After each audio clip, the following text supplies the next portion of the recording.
Hay una mafia rosada que protege a la Iglesia Católica y esa mafia se compone por gays, sacerdotes que viven en el closet y que ocupan todos los niveles de la jerarquía eclesiástica.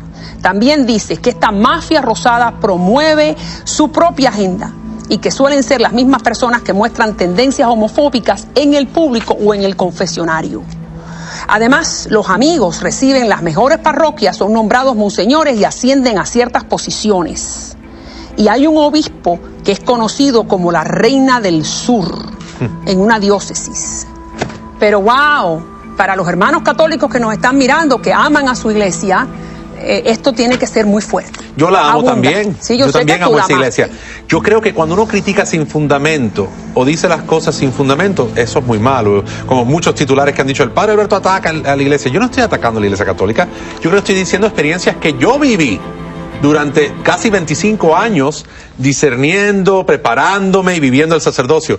Esto no es un ataque sin fundamento. Esto es lo que yo viví y lo que vi con estos ojos. Pero nadie se atreve a decir esto. Bueno, es que nadie quiere pasar 8 años en un seminario para vivirlo. Nadie quiere aguantar palo, ¿no? Durante 15 años de aguantar cosas. Y no solamente eso. Esto que yo digo no se aplica a todos los sacerdotes. No, claro. Pero ciertamente se aplica a un grupo de sacerdotes que tienen mucha influencia. Y usted le pregunta a casi cualquier sacerdote, no solamente en Estados Unidos, de América Latina, y te dicen, sí, realmente es así. Hay gente que usa la posición y la situación para proteger a otros que están en situaciones similares.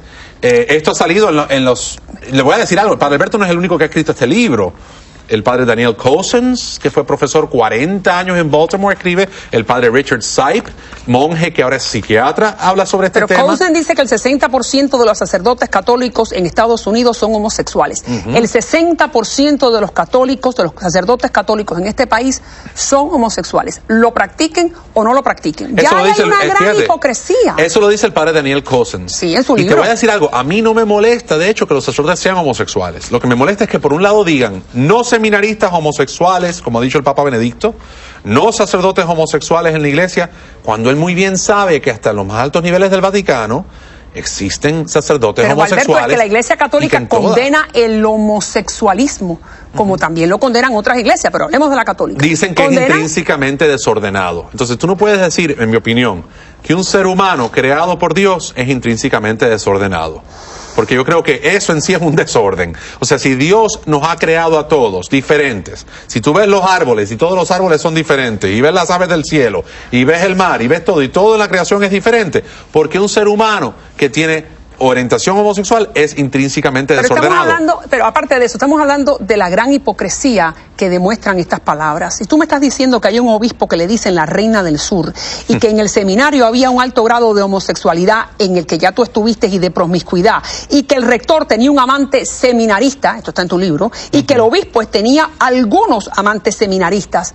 Por favor, estamos hablando de unos niveles de hipocresía espantosos, ¿o no? Yo no diría que es espantoso, fíjate, yo diría que es parte de la cultura. O sea, como que se adaptan a esto, y es lo mismo del gobierno norteamericano con el ejército. Don't ask, don't tell. Mientras que no salga y no se diga, no es un escándalo. Déjame darte un ejemplo. Ahí yo digo, en una pizarra bastante fuerte, sale el rector un día y mira la pizarra y ve que un joven que habían votado del seminario por una situación de homosexualismo, le dan un alto cargo en la diplomacia vaticana, y eventualmente él sigue subiendo. ¿Y cuál fue la reacción del rector? Dice, ¿con qué cardenal se habrá acostado para llegar a esa posición? Eso fue un rector de un seminario delante de un montón de seminaristas. Es una frase muy fuerte. ¿Cómo? Espera, repítemelo otra vez. ¿Con qué cardenal se habrá acostado para llegar a esa posición? Ese fue el rector del seminario mío, delante de un grupo de seminaristas que la mayoría somos sacerdotes hoy día. ¿Y qué tú pensaste en ese momento? No, gente, yo tenía 19, 20 años y decía, ¿qué está hablando él? No, para mí los cardenales no se acostaban con nadie, ¿no? Y para mí también. Y entonces eso era un poco doloroso. Doloroso para un hombre joven que tenía esta imagen idealista de la iglesia. Yo hago estas historias, fíjate, en el libro, no para escandalizar a la gente, ni para que el católico romano devoto se sienta mal sobre su iglesia, porque la iglesia es mucho más que eso.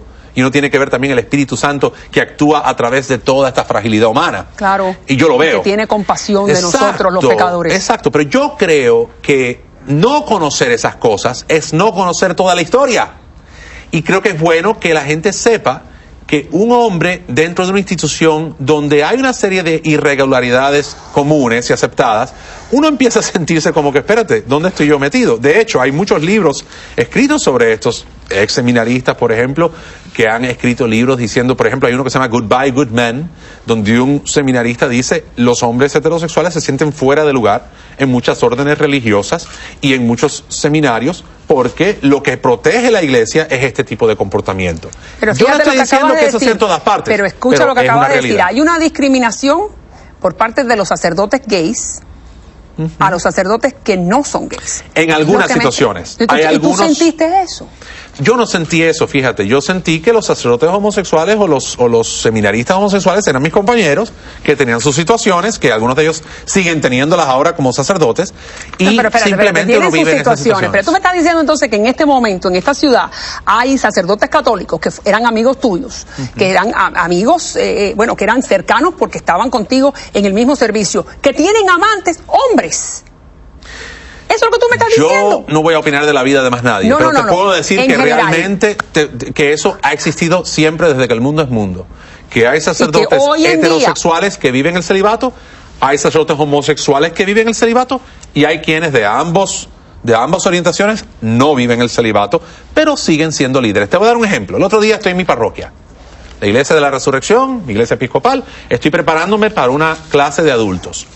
Viene un sacerdote de Colombia con su novia de la mano, párroco de una iglesia grande en Bogotá, y me dice, mire padre, yo soy casado civilmente. Su obispo no sabe que él es un hombre casado, pero él sigue siendo sacerdote católico romano en una iglesia prominente en Bogotá, y él es casado. Pero Alberto, lo que me estás diciendo va completamente en contra de los preceptos de la Biblia, donde lo que tiene que haber es transparencia. Sí. Si yo soy católica y yo considero que la persona que me está dando la misa está siguiendo una serie de preceptos morales y que es célibe, porque eso es lo que dicta la iglesia, entonces si no lo es, ¿me está mintiendo o me equivoco? Sí, se está mintiendo él mismo y a Dios. Yo creo que, mira, por ejemplo, en el caso mío la gente dice, no, pero imagínate que tú traicionaste a tus feligreses. Yo decía, ¿sabes? Yo nunca lo vi de esa manera. Yo creo que yo me traiciono a mí mismo cuando tengo que vivir una vida doble. Cuando tú no puedes decir abiertamente, mira, yo estoy enamorado y quiero vivir. Lo único que yo lamento en todo este proceso, realmente, es no haber salido antes, que los paparazzi me vieron aquel día en la playa, a decirle a la gente, ¿saben qué? Yo estoy enamorado de esta mujer, yo ya no pienso que muchas de estas ideas, porque no era solamente el celibato, una serie de ideas. Yo no creo que una pareja que usa la píldora, o se atan los tubos, o hacen una vasectomía, o es divorciada, o están divorciados, que están cometiendo pecado mortal. Yo creo que hay gente que simplemente no cabe en ese cajón, pero siguen yendo ahí a la iglesia y comulgan. Bien. Y yo te digo, está bien que comulguen, pero la iglesia dice que no pueden, porque casi todo el mundo tiene un problema. Si tú usas in vitro para tener hijos, tampoco puedes tener la comunión, porque es... Y vamos a hablar de ese momento de la iglesia, de la playa, que bueno, todos lo vimos, y vamos a ir ahí próximamente, pero háblame un poquito más de cuando estos sacerdotes que tú me estás diciendo que algunos de ellos llevan una vida homosexual, le niegan la absolución a los gays, a las lesbianas, que vienen pidiendo algún tipo de sosiego porque se sienten en pecado. Esa es una historia que yo cuento en el libro, que fue real. Yo estaba en un confesionario un día y me acuerdo que una joven, creo que de buena intención, vino y me dijo, mire padre, yo estoy luchando con esto, esta es mi situación, esta es mi orientación. Yo no lo podía ver porque está al otro lado de la pantalla, pero me imagino que era una persona bastante joven, y me dice, yo me siento mal porque el padre tal me dijo que yo me voy al infierno, que estoy en pecado mortal, porque estoy muy mal, porque esta situación. La gente siempre dice, te voy a decir su versión, no estoy seguro que el padre le dijo eso, pero el padre más o menos le hizo entender a ella que tenía una situación muy grave y que no podía comulgar. Y cuando me preguntó a mí, y le digo, bueno, ¿y qué pasó? ¿Cómo fue que pasó esto? Porque empezó a llorar y eso. Le digo, pero porque era una ¿quién niña te gay dijo que esto? Se sentía lesbiana. Y sí, de repente me dijo el padre tal, y me dio el nombre del padre. Y de verdad, yo no le dije nada a ella. Pero yo por dentro, y lo cuento en el libro, me sentí tan mal porque ese padre tenía reputación de tener su pareja y de estar en otra situación de homosexualismo. Y decía yo, ¿cómo es que la misma gente, siendo homosexual dentro de la iglesia, discriminan tanto a estas personas que vienen buscando ayuda? O sea, y te voy a decir, hay algo maravilloso en ser episcopal, y te digo esto, que en nuestra iglesia hay gente ultra conservadora, hasta el punto que son hasta más conservadores que muchos católicos romanos, y hay gente ultra liberal, ¿no? Yo quisiera pensar que no soy ni de un extremo ni del otro, pero la realidad es que a todo el mundo se le acepta y se le respeta, y no se le impone ser algo que no son. Y si hay un sacerdote que es homosexual, se sabe que esta persona por lo menos se compromete o al celibato o a vivir en una pareja decentemente y no hay esta promiscuidad de ir visitando los clubes gays.